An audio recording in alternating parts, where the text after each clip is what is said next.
Caught on camera, some wild video coming out of Kearns of a violent collision. And just when it looked like it was over, police say the driver responsible for this crash took off. And tonight, News Specialist Andrew Adams spoke with the other driver and investigators as well, who both say that there are some important lessons to be learned from this. Andrew?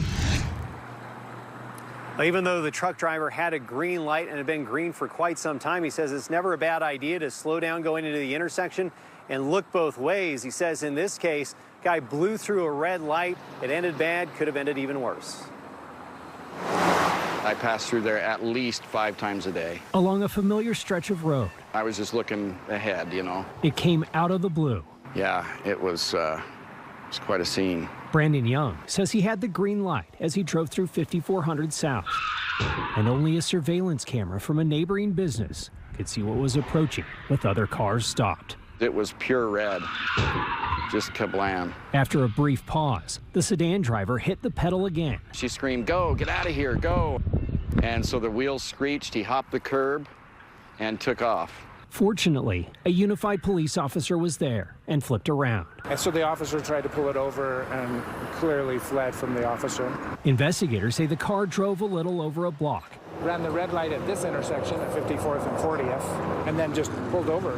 No reason was offered why the guy ran the red light. He wouldn't give us an indication as to why he did. But police say he now faces a potential felony charge. If he would have stayed on scene, he probably would have just gotten a citation for running a red light.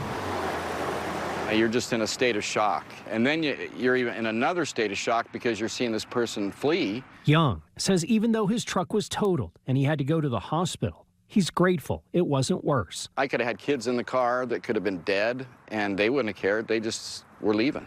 As it was, the crash definitely left a mark. It's really been a shocking wake-up call for me.